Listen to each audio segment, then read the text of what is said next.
Was, you know, suppose we had a national emergency. Suppose a terrorist struck again and a President Hillary Clinton or President Barack Obama declared martial law and in order to try to deal with this threat.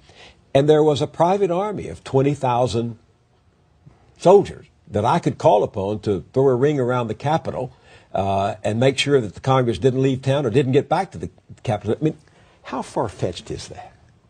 Well, I mean, I was in New Orleans in the aftermath of Hurricane Katrina, and I think we saw a real window into the possible future. I was standing on a street corner in the French Quarter on Bourbon Street, and I was talking to two New York City police officers who had come down to help.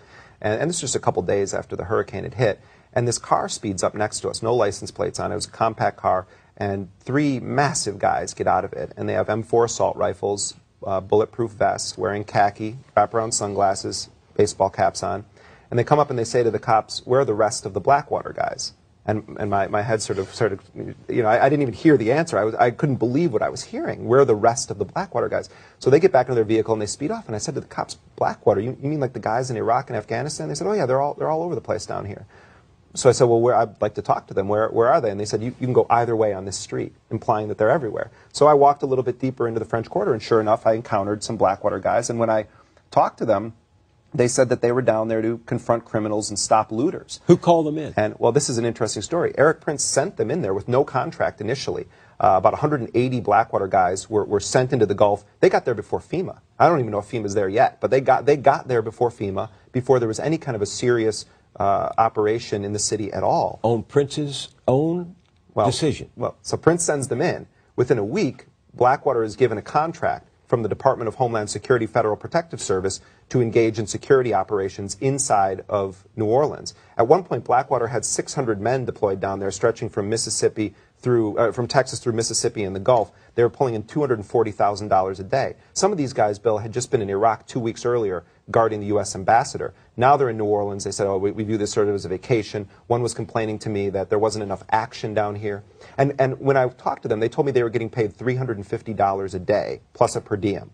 By Homeland Security? No, well, but they're being paid by Blackwater. When I got Blackwater's contracts with the Department of Homeland Security, turns out that Blackwater billed U.S. taxpayers $950 per man per day in the hurricane zone. Profit margin of $600. Well, I mean, the math on this stuff is always complicated because, and Eric Prince and his men are very good at drawing up charts and sort of, saying, well, there's this detail and this detail. The Department of Homeland Security then did an internal review, and they determined that it was the best value to the taxpayer.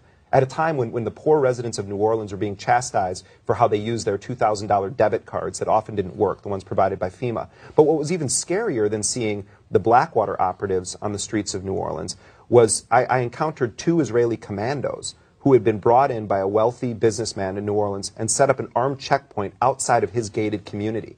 And they were from a company called Instinctive Shooting International, ISI, which is an Israeli company. I mean, and I went up and I talked to them, and they tapped on their automatic weapons and said, over in our country, when the Palestinians see this, they're not so afraid because they're used to it, but you people, you see it, and you're very afraid. They're almost proud of the fact that I was sort of in awe seeing Israeli commandos patrolling a U.S. street, operating, in fact, an armed checkpoint. I mean, once upon a time, companies and others hired Pinkerton guards, Sure. private guards, but never on this scale, right? No, I mean, it was like Baghdad on the Bayou down there in New Orleans. And, I mean, this is the point I'm making. The poor drown.